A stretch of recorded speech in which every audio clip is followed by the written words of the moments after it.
Welcome to my channel. আজকের recipe chicken দো পেঁয়াজা। চিকেনের এই রান্নাটা অসাধারণ লেগেছিল খেতে, তাই আমার ইচ্ছে হলো তোমাদের সঙ্গে শেয়ার করতে। চলো চিকেন দো পেঁয়াজা আমি কিভাবে তৈরি করেছি সেই রেসিপিটাই তোমাদের সঙ্গে শেয়ার করে নিই।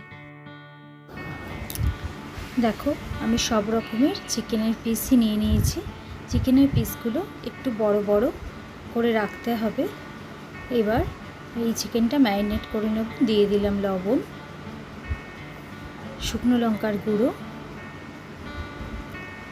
হলুদ আর দেব এই 2 চামচ মতো সর্ষের তেল। সমস্ত উপকরণ দিয়ে চিকেনগুলোকে খুব ভালো করে মাখিয়ে নেব। ম্যারিনেট করে আধ ঘন্টা মতো রেখে দেব। আধ ঘন্টা ম্যারিনেট করে রাখা হয়ে গেছে। প্যানে নিয়ে নিলাম সর্ষের তেল, দিয়ে দিলাম 4টে এলাচ, কয়েকটা টুকরো দারচিনি, কয়েকটা লবঙ্গ আর দেব গোটা জিরে। ফোড়নগুলোকে এবার ভালো মতো করে ভেজে নেব।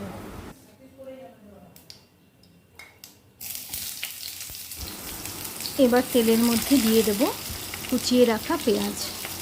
চিকেন দো পেঁয়াজার যে দুভাগে পেঁয়াজ দেয়া, এটা হলো তার প্রথম ভাগের পেঁয়াজ, যেটা সরু সরু করে কুচিয়ে নিয়েছি। এবার এটা হালকা করে ভেজে নেব। দেখো, হালকা লালচে করে ভেজে নেওয়া হয়ে গেছে। এবার এর মধ্যে দিয়ে দিচ্ছি আদা, কাঁচা লঙ্কা আর রসুনের পেস্ট। সমস্ত ইনগ্রেডিয়েন্টসগুলো তোমরা মাংসের পরিমাণ অনুযায়ী ব্যবহার করবে। এবার আদা, পেঁয়াজ, রসুন সমস্ত কিছু একসাথে খুব ভালো মতো কষিয়ে নেব। এটাতে আমি কাঁচা লঙ্কা ব্যবহার করেছি, তোমরা ইচ্ছা করলে শুকনো লঙ্কার গুঁড়োও ব্যবহার করতে পারো। আবার যেহেতু আমি ম্যারিনেট করার সময় শুকনো লঙ্কার গুঁড়োটা ইউজ করেছি, সেজন্য কাঁচা লঙ্কাও দেওয়া যেতে পারে। আদা রসুনের গন্ধটা চলে যাওয়া পর্যন্ত ভালো মতো কষিয়ে নিয়েছি। এবার এর মধ্যে দিয়ে দিচ্ছি টমেটো পিউরি। এখানে একটা বড় সাইজের টমেটো পেস্ট করে নিয়েছি। এবার টমেটোটা ভালো করে কষিয়ে নেব, যাতে টমেটোর কাঁচা গন্ধ না থাকে।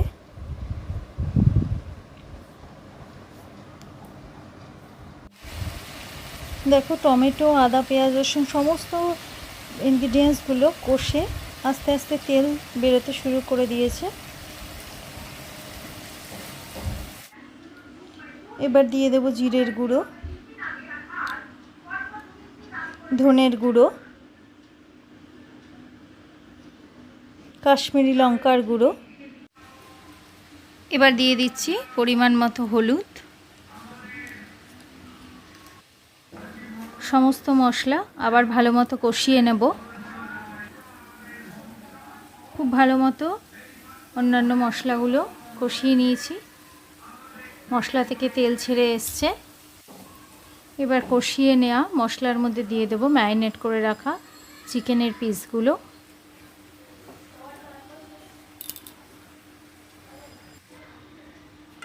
চিকেনটাকে মশলার সাথে এবার ভালো করে কষিয়ে নেব। মশলার সাথে খুব ভালো মতো মিশিয়ে নিয়েছি। এবার ঢাকনা দিয়ে মিনিট 10 জন্য চিকেনটাকে কষতে দেব। মিনিট 10 হয়ে গিয়েছে। এবার ঢাকনাটা খুলে একটু নেড়ে চেড়ে দেব। দেখো, চিকেনটা কষতে শুরু করেছে। এপাশ ওপাশ করে নেড়ে চেড়ে দিলাম। এবার দিয়ে দেব 10-12 খানার মতন কাজু আমি পেস্ট করে রেখেছিলাম, সেই কাজুর বাটাটা দিয়ে দিলাম। আর দিয়ে দেব মোটামুটি পরিমাণ মতো লবণ। এবার কাজু বাদাম আর লবণটার সাথে মাংসটাকে ভালো মতো মিশিয়ে নিচ্ছি।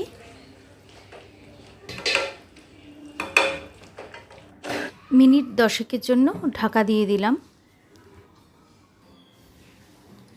10 মিনিট হয়ে গেছে। যেহেতু কাজু বাদাম পেস্ট দেয়া আছে, সেজন্য মাঝে মাঝে নেড়ে চেড়ে দিতে হবে, তা না হলে তলায় লেগে যেতে পারে। আবারও খানিকক্ষণের জন্য ঢাকা দিয়ে দেব। চিকেনটা আস্তে আস্তে ঢাকা দিয়ে দিয়ে সিদ্ধ হলে মাংসর স্বাদ অনেক বেশি হয়। মিনিট 15 আবারও ঢাকা দিয়ে রেখেছিলাম। এবার দেখো,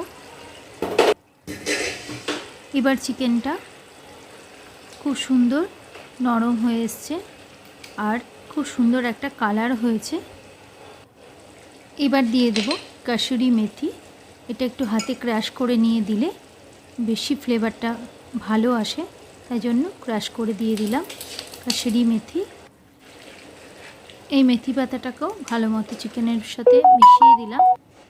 এবার দিয়ে দেব 1 বাটি মতো টক দই।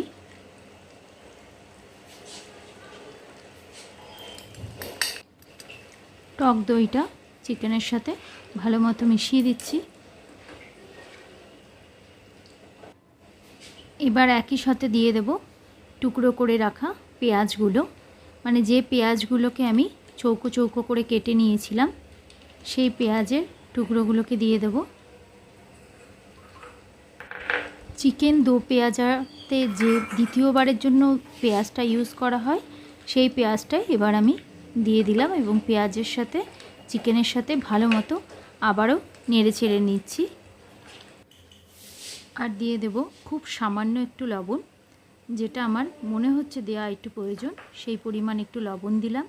দিয়ে দিচ্ছি খানিকটা পরিমাণে চিনি। এবার এই সমস্ত উপকরণগুলোকে আবারও ভালো মতো চিকেনের সাথে কষিয়ে নিচ্ছি বা নেড়ে চেড়ে নিচ্ছি। আবারও 10 মিনিটের জন্য ঢাকা দিয়ে রাখলাম পেঁয়াজটা নরম হওয়ার জন্য, সঙ্গে সমস্ত টেস্টটাও চিকেনের সাথে একসাথে রেডি হওয়ার জন্য। দেখো, চিকেন দো পেঁয়াজা আমার রান্নাটা কমপ্লিট হয়ে গেছে। আর কি অসাধারণ দেখতে লাগছে! এটা নান, পরোটা বা লুচি বা রাইসের যে কোনো আইটেম দিয়ে অসাধারণ খেতে লাগে। 10 মিনিট স্ট্যান্ডিং টাইমে রাখার পর চিকেন দো পেঁয়াজাটা এবার আমি সার্ভ করে দিচ্ছি। চিকেন দো পেঁয়াজা বানানোর এই সহজ রেসিপিটা তোমাদের কেমন লাগলো আমাকে অবশ্যই কমেন্ট বক্সে জানিও, আর বাড়িতে অবশ্যই ট্রাই করো। ভালো লাগলে সেটাও আমাকে জানাবে। আর আমার চ্যানেলটা ভালো লাগলে লাইক, শেয়ার এবং সাবস্ক্রাইব করার অনুরোধ রইল। ভালো থেকো, সুস্থ থেকো। Thank you friends.